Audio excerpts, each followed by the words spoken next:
Good evening students, today will be reading about Bohr model of atom. क्यों पढ़ रहे हैं अपन ये?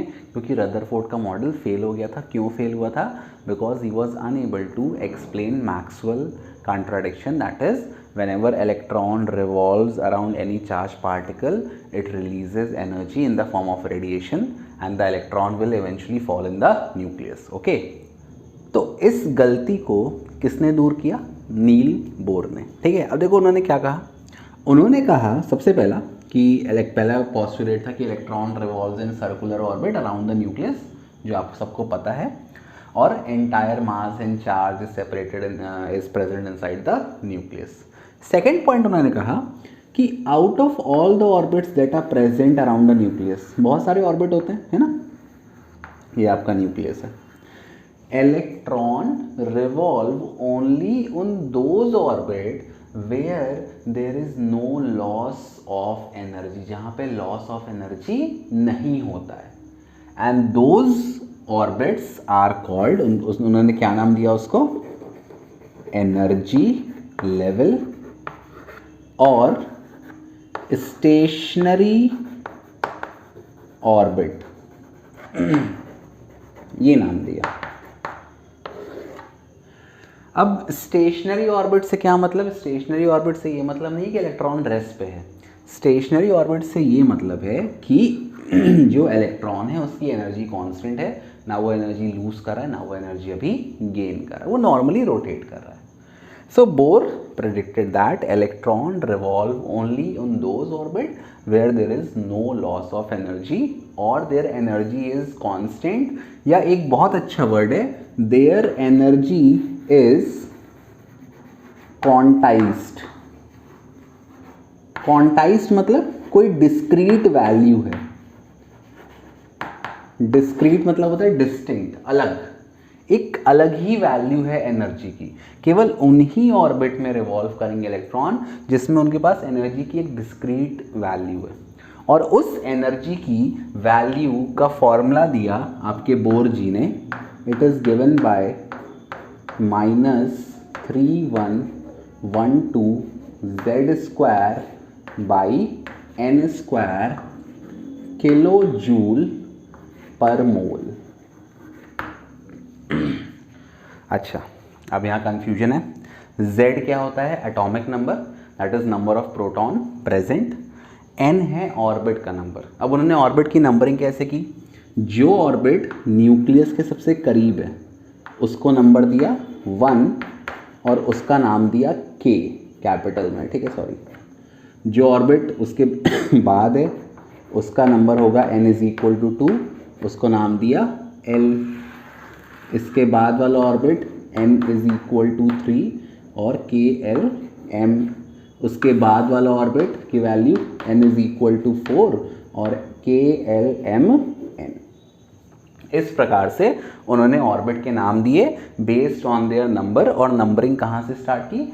न्यूक्लियस के करीब वाले ऑर्बिट से। ठीक, so this is the formula of energy of an electron that is revolving in any given orbit. ठीक, अब जस्ट सपोज मैंने ले लिया हाइड्रोजन का एटम, जस्ट सपोज मैंने ले लिया, तो हाइड्रोजन का एटॉमिक नंबर कितना होता है?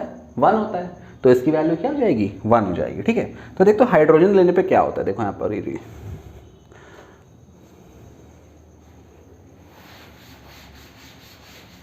Now see, if I am taking hydrogen, उसका एटॉमिक नंबर कितना होता है? हाइड्रोजन का 1 होता है, तो यहाँ पे 1 आ जाएगा, तो आपका फॉर्मूला क्या हो जाएगा? -31312/n²। तो अगर मैं हाइड्रोजन के पहले ऑर्बिट की बात करूँ तो कितनी एनर्जी आएगी पहले ऑर्बिट की? That is orbit number K 1312। मैं L की बात करूँ तो कितनी एनर्जी आएगी? -1312। अब यहाँ पे 2 आएगा, 2 का स्क्वायर कितना हो जाएगा? 4। मैं KLM की बात करूँ कितना आएगा? -1312, 3 आएगा, 3 का स्क्वायर 9। अब देखो ये नंबर नेगेटिव में चल रहा है, ध्यान रखना। कहने का मतलब नेगेटिव में नंबर जितना बड़ा होता है उतना छोटा होता है। तो ये एनर्जी की वैल्यू सबसे छोटी है, उससे बड़ी ये वैल्यू है, उससे बड़ी ये वैल्यू है।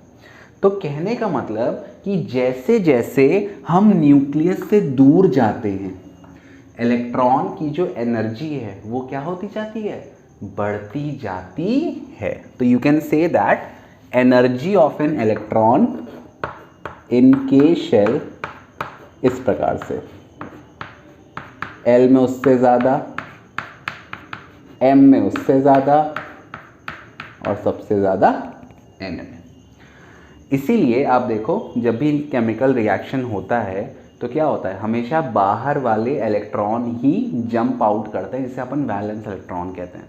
अंदर वाले आप न्यूक्लियस के पास वाले इलेक्ट्रॉन जंप नहीं करते क्योंकि इनकी एनर्जी कम है। ध्यान रखना, एनर्जी कम है तो लाइफ में स्टेबिलिटी ज़्यादा है। एक सिंपल एग्जांपल, एनर्जी को तुम चलो पैसा मान लो, जैसे मैं हूँ अभी, मैं एकदम कंगाल हूँ, है ना, खाते में 10-20 रुपये होंगे। जैसे ही मेरी सैलरी आएगी या थोड़े पैसे आते हैं, क्या लगता है, अरे ये भी खरीद लो, वो भी खरीद लो। खरीदता कुछ नहीं हूँ, बट मन में इतने सारे विचार प्रोड्यूस होते हैं कि भाई सब खरीद डालो, मतलब पूरा ब्रांडेड बन जाओ। तो एनर्जी कम है तो स्टेबिलिटी ज़्यादा, एनर्जी ज़्यादा है तो स्टेबिलिटी कम। तो जो आउटर शेल है उनकी एनर्जी ज़्यादा है, इनर शेल की एनर्जी कम है। ठीक, इतना क्लियर है सभी को? Okay, now we will move forward. Okay, next thing that Bohr said is the angular momentum of the electron is also constant। ठीक है, अब जिसको एंगुलर मोमेंटम नहीं पता, फिजिक्स का टॉपिक मैं बता देता हूँ। सभी ने मोमेंटम पढ़ा है। मोमेंटम क्या होता है, product of mass and velocity. अब एंगुलर मोमेंटम बोल दिया, एंगुलर मोमेंटम कब निकालेंगे, एंगल कब लेते हैं, जब बॉडी कर्व या सर्कुलर पाथ में चलती है। तो जब भी कोई बॉडी सर्कुलर पाथ में चलती है तो अपन लेते हैं एंगुलर मोमेंटम, जिसका फॉर्मूला होता है mv/r।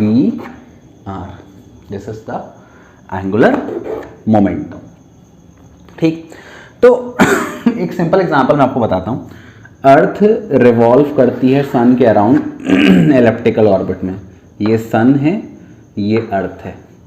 ठीक, अर्थ का भी एंगुलर मोमेंटम कांस्टेंट होता है। कैसे कांस्टेंट होता है, एंगुलर मोमेंटम कांस्टेंट मतलब mvr कांस्टेंट है। इसका मतलब जब अर्थ का डिस्टेंस, देखो दो कंडीशन, एक तो लेते हैं जब अर्थ का डिस्टेंस मैक्सिमम हो और एक कंडीशन लेते हैं जब अर्थ का डिस्टेंस मिनिमम हो। अब देखना है एंगुलर मोमेंटम ध्यान से। जैसे अगर डिस्टेंस मैक्सिमम है तो r की वैल्यू मैक्सिमम है, लेकिन ये जो वैल्यू है ये कांस्टेंट है। This is a constant.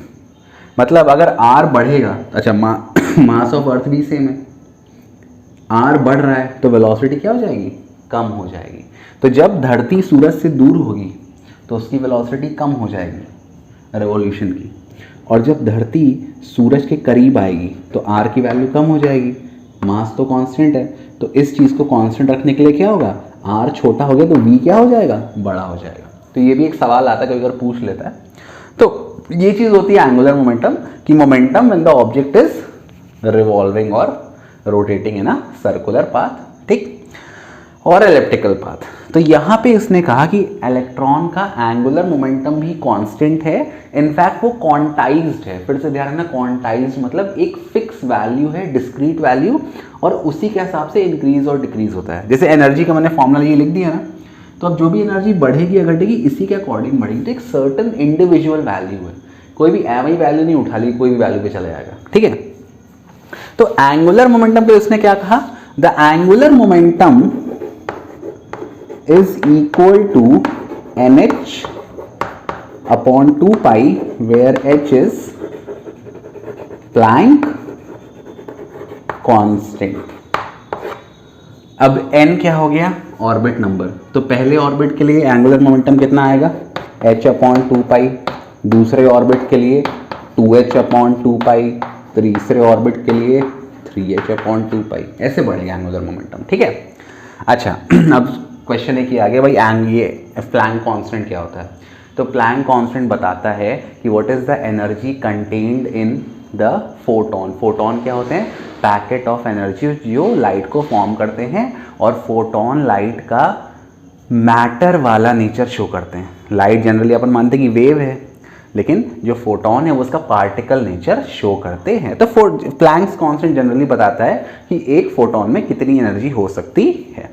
और ऑब्वियस है इलेक्ट्रॉन्स एक्साइट कब होते हैं, जब उनको हीट मिलता है या लाइट मिलता है, या लाइट से हीट मिलता है। ठीक है, तो वही चीज़ बताता है एंगुलर मोमेंटम भी कांस्टेंट है या क्वांटाइज्ड है। क्वांटाइज मतलब उसकी वैल्यू एक सर्टन रेंज में ऑर्बिट टू ऑर्बिट बढ़ेगी, ठीक, ये बोल दिया।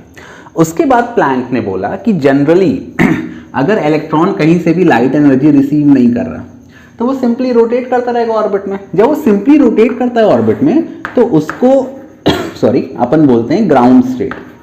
क्या बोलते हैं? Ground state.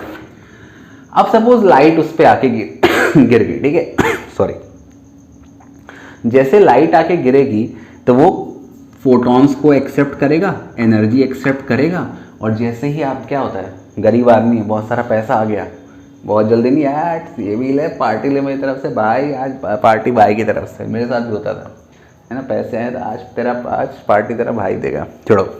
तो यहाँ पे फोटोन ने एनर्जी गेन कर ली, सॉरी इलेक्ट्रॉन ने फोटोन को गेन किया, एनर्जी गेन की, तो एक्साइटेड हो जाएगा, एक्साइट होके उचक जाएगा, उचक के यहाँ चला जाएगा दूसरे ऑर्बिट में। तो इसको अपन बोलते हैं एक्साइटेड स्टेट। तो एक्साइटेड स्टेट कब अचीव होगा? जब इलेक्ट्रॉन एनर्जी गेन करेगा in the form of photon, photons के फॉर्म में एनर्जी गेन करेगा। अब भाई मैं गरीब था, मेरे पास पैसे आए, मैं खूब बड़ा आज मेरे यार की शादी, मन में कोई रोको ना, लेकिन पैसा तो सीमित है ना, कुछ दिन बाद फिर गरीबी आ जाएगी, तो जब फिर गरीबी आ जाएगी तो मैं वापस से अपने ग्राउंड स्टेट में आ जाऊंगा, ठीक, और मैं खूब रोऊंगा, बिल्कूंगा, हे भगवान मैंने काहे पैसे बर्बाद कर दिए, कुछ सेव कर लेता। तो सेम चीज़ इलेक्ट्रॉन के साथ होती है। इलेक्ट्रॉन ग्राउंड से एक्साइटेड में जाता है, बट एक्साइटेड में ज़्यादा समय तक नहीं रह पाता क्योंकि वहाँ पे स्टेबल नहीं होता।